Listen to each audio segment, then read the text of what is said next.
You ever go out for the day and realize that your style may not be on point and you wish you could switch it to another fit? If so, you may want to consider being a form-changing Kamen Rider.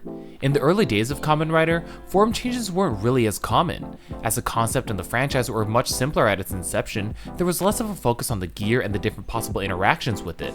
However, as time progressed, we would see the evolution of Rider concepts, resulting in a deeper connection to the Rider belt and an exploration into its possibility, playability, and potential. While form interchangeability was largely unheard of during the Showa era, the first phase of the Heisei era would start to introduce this idea to the franchise, with it being fully kicked off during the second phase, where it still prominently exists today. In this modern era of Rider, form changes are practically a given, and are always closely tied to the Rider's belt, gimmick, and concept. And with the recent reveal of Kamen Rider Gavv's first few form changes, that's just what I'd like to take a look at today. I want to dive into the importance and impact of interchangeable forms. So let's form change and get to it. Now, when we talk about form changes, there is of course a distinction among the types of forms assigned by tiers or levels. At the end of the line, we have our final forms. These, as the name implies, are the ultimate forms attained by the riders that represent the peak of their abilities and culmination of their strength. One step lower, we have the super forms. These forms, while not possessing as bombastic of power as the final forms, are usually a breakthrough in the rider's journey where they start to push past the first set of boundaries that result in their heroic growth. Then there are the main level forms, which provide some advancement or armament that differentiates itself from, while keeping them in the same general level as the rider's default base form. While it's pretty common for modern riders to have super forms and even more common for Heisei riders onwards to have final forms, the interchangeable main level forms are always a bit more unique. Not all riders have the capacity to freely go in and out of different forms for different situations, and some have way more forms to go through than others. If anything, these form changes serve as our introduction to the gimmick and display the weight of its importance in comparison to the overall concept. Regarding these form changes, I think there's a pretty good question we have to answer. Why? Form changes in Rider really serve two purposes. The first purpose is pretty obvious in that it provides a nice visual variety throughout the season through these alternative forms. These form changes are usually planned out to invoke new powers from the riders to overcome specific situations and progress their growth. The Showa era is practically devoid of form changes until Black RX, where he obtains the Bio Rider and Robo Rider forms. I'm not entirely surprised that the Showa Rider has as little form changes as it does. I think especially as the franchise was beginning to build out its foundation and legacy, the focus on its singular hero would overshadow any need to introduce alternative form changes. While Kuga would introduce his own set of forms, the next phase of Kamen Rider would still not be focused too much on them, aside from the final form concept gaining increasing prominence. What the first phase would offer in place of many form changes would be its cast of riders. In comparison to the Showa era, the first Heisei era of riders after Kuga would feature more than one rider, thereby achieving its visual variety through this means. I think this is the most natural progression. Introducing new riders to the fray adds for more creative designs and complex storytelling, and would continue to be a strong wow factor for seasons moving forward. That being said, these form changes would be present in the first Heisei phase, but serve as more of a distinguishable characteristic of second phase and onward. During that second phase is when we really start to explore the interchangeable forms that connect to the second purpose, money. It's no secret that modern tokusatsu is heavily evaluated by its toy sales. Phase 2 presents a shift in Rider's conceptualization in that it introduces the gimmick as a core component of the Rider's visual and functional identity, with Decade and even Kiva being the predecessors to this introduction. Having different gimmicks that elicit new interactions and new form changes means that they are able to produce more products for the toy line and create a new type of demand for Rider toys. Now, you won't be satisfied by just purchasing the Rider belt, you'll need all the accompanying gimmicks in order to represent the Rider's many forms. And I can't really get mad at that. There's a lot of thoughtfulness that comes from integrating a gimmick into the Henshin belt and tying it into a visual change that will happen in the show. It's a new wow factor that pushes the hype level up more than just by adding more riders, and it can even be applied to these additional riders as well. And you know, that's why interchangeable forms are so important. They provide that wow factor. Until the second phase of Heisei, you'd probably have to wait at least a little bit until the rider of the season was granted with a new power, and at that point it would most likely be a super or final form upgrade. But a pretty big indicator of second phase Heisei and onward is the immediate ability of the rider to interact with their gimmicks and perform form changes way ahead of schedule, leaving audiences to anticipate just what new form they can expect to see next. Put quite simply, interchangeable forms offer a wider variety in terms of visually portraying rider powers, and it coincides quite well with the production and marketing strategies of the accompanying toy lines, becoming a prominent part of the Kamen Rider concept today. When new riders are being teased or introduced, it's always so interesting to try to deduce what forms they'll have, how they'll get into them, and just how important they'll be to the rider's style. Like I mentioned, practically after second phase Heisei, there's been so many riders that capitalize on the form change mechanic throughout their run. So instead of taking us through another tier list, I want to go through each form changing season to break down just how well they add to their riders' form repertoire. Let's kick things off with Black RX's forms. While not entirely similar to the rest of the riders on this list, he does possess two alternative forms in Bio Rider and Robo Rider. These forms have always been really interesting because they look almost nothing like Black RX. While these forms serve as enhancements for either Black RX's speed or strength, you can see what they were cooking with having different forms for different situations. I think it's not entirely in the same wheelhouse, but you do see a world of difference when we move on to our next rider, Kuga, who, for all intents and purposes, could be considered the grandfather of interchangeable forms. Sorry Kuga fans, I didn't mean to make you sound old. Kuga has 3 additional forms, Pegasus, Dragon, and Titan. Each of these forms is associated with a different color and a different weapon, with Pegasus as the green bowgun form, Dragon being the blue rod form, and Titan the purple sword form. The color scheme is not the only thing being changed, however, as the red armor that is characteristic Kuga is swapped out for more armor that is more befitting of this new armament style. These forms are nice and simple and serve their purpose. These do take place before the onset of the gimmick, so in a sense they are already teased on the belt with their respective buttons. Kuga's form style would eventually foreshadow the form change concept years later. Agito's form changes include 2 forms, being the blue storm form and the red flame form, colored very appropriately for each other. The interesting thing about Agito's forms is the reduction in its level of involvement in the suit. In each form, Agito's ground form is mostly retained, with the main change being the chest and shoulder armor and arm color. I think this makes each form really seem like more of an armament, and I guess it makes sense that these forms are less involved since Agito would receive a more detailed super form in Burning.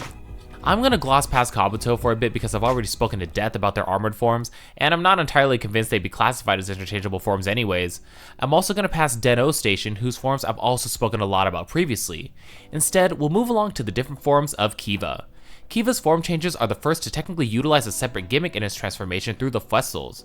Each form is a representation of the arms monsters lending Kiva their powers, with the blue Garuru Saber form, the green Basha Magnum form, and the purple Doga Hammer form. I think Kiva's forms are interesting because they seem to be a combination of Kuga's and Agito's design philosophy, with the armor upgrades being almost identical to Kuga's but with the laterally allocated focus of Agito's. They are still very cool though, they even combine together very well as Dogabaki, similar to Agito's Trinity. The Dastardly Detective Double would be the first rider to pretty casually recycle his gimmicks in his half-and-half forms. Double easily slips in and out of different colors that are associated with different armament types, with Philip's left side being more elemental based, while Shotaro's right side being more, however you categorize Joker, Metal, and Trigger? These forms are even more simplistic as they are just palette changes, but in that sense it makes it even more impactful. As opposed to specific pieces of armor being recolored, the Gaia memories affect the entire side, containing these loud color changes to Double's default image. It makes each form very distinct, while being very characteristically Double. Continuing with the combination style is O's, who increases the number of necessary transformation components from Double's 2 to 3. O's default form is the Tatoba combo, with each metal representing a different animal and color. And while O's may switch out one metal at a time, his form's true powers comes through when he utilizes 3 metals of the same color. While these pieces can theoretically be combined with each in any way you desire, when properly combined, each form is so well done. It's also really cool that Tatoba is as ununified as it is, because you can start to wonder what O's will look like when he gets all 3 red, yellow, or green metals. I'd say my only gripe about O's combos are the names, which I completely understand are actual combinations of each metal's animal's names, but especially like La Toratar, it doesn't really roll off the tongue. I don't have any better ideas though, so that's just me. After 3 we have 4, and 4's, well, doesn't really have a lot to talk about. In terms of interchangeable main forms, he has Elect and Fire states. These are a little bit less innovative than the previous 2, since all 4's does is insert the respective switch to access the form. And you know, they almost kind of look like super forms at this point too, with just how much they elevate 4's visual design. Not the greatest, but I suppose it may have been a bit much to have certain forms resulting from combinations of 4 switches. Bringing the magic are Wizard's different form styles. Wizard's base form is his flame style, triggered by his flame wizard ring. Among these are Blinged Out Baddie switches his elements with different rings, resulting in a new coloration in his gemstone design. This is such a smart way to cycle through forms. The different styles are probably the simplest so far while staying pretty effective. Their shiny colorations allow them to properly embody the hurricane, water, and land elements, with the unique cuts of the gems further distinguishing them. Simple and clean, and pretty magical. Alright, I'm gonna race past Gaim because I know that we've already talked a lot about the Lockseed forms, so we're gonna pull up right next to Drive. Through the different shift cars, Drive can access different vehicular forms with his rugged dune buggy based type Wild and his strategic dump truck based type Technic. These forms I feel are pretty similar to Forza's in that they act as more or less of a complete overhaul of Drive's design while of course maintaining the tire theming, while Technic's execution is pretty questionable. While I don't mind a design overhaul for new forms, I always felt like these forms were a bit less streamlined, and while these aren't the most egregiously designed forms, they are a bit busy. I'm phasing right past Ghost here because I've already expressed my appreciation for the face and jacket designs for Ghost Tamashi forms, and we'll make our way right to X8's gamer forms. I think I briefly touched on this topic when I talked about the gamer driver in my past best belts video, but the power-up execution for the gamer riders is undeniably fantastic. The images in the gashets combine, compiling the rider's base form with the appropriate armaments, and they materialize perfectly as rider armor. Having games represent different forms is utterly genius, and it really opens up the floor for some wildly creative forms, especially that dragon form that can be used individually or all together. Just like how my parents wished I was so that I'd also be a doctor, this form mechanic is very smart. Building up next is Build, and I know I also talked about it already in that belts video, but I just have to comment on it again. While there are so many possible combinations available through the vast assortment of full bottles, Build locks in specific combinations as best batches, and these usually seem like they fuse two completely random things together, like Lion Cleaner of all things, but they just make it work so well. I've always been impressed by the different forms of Build and how well they unify very contrasting concepts into a strong and solid build. G.O. I've mentioned in my Legend Forms video, so instead of covering him again, I want to download into 01's Progrise key forms. I mentioned in my Best Henshins video about how the different drivers in 01 interact differently with the animal data of the Progrise keys. While the AIM folks access their forms and don a sort of armor for their combat purposes, 01 seems to unify with that data much more. Instead of elements just being placed on top of 01, certain aspects of the Rising Hopper form are rearranged to integrate with the new animal data, resulting in forms that explicitly showcase these new beastly powers while still retaining 01's image. The different interpretation of Progrise key integration across the factions is very clever, with the forms themselves expressing their morals and intent at a visual level. I'm slashing past Saber since these forms don't interact exactly the same as the rest of the group. I'm also scooting past Revi since I've praised these Genome Legend forms in my Legend Forms video. I'll also slip past Geats as well. Even though the Desire driver lends itself incredibly well to interchangeable armaments, these aren't necessarily forms per se. Instead, let's take a look at our alchemical genius Gotchard and his Chemi forms. Gotchard functions similarly to Double and Build in that they utilize a combination of gimmicks to achieve their transformation, in this case with the Chemi cards. What distinguishes Gotchard from these two, however, is the actual execution of the combination. While Double and Build keep their two halves very separate, Gotchard melds the two together in true alchemical fashion, with each form being a fully realized fusion of the two chemis, regardless of how much they may or may not contrast. And while some of these forms may look and seem haphazardly put together, I think there's a lot of clever playfulness to it. My only complaint would really be the execution, as we do get a lot of forms for Gotchard. We also do have some that suffer from the 2D live model only fate, but ultimately it's a unique and refreshing third take on the two-part combiner gimmick. And that leads us to the star of the show and a lot of speculation, Kamen Rider Gavv.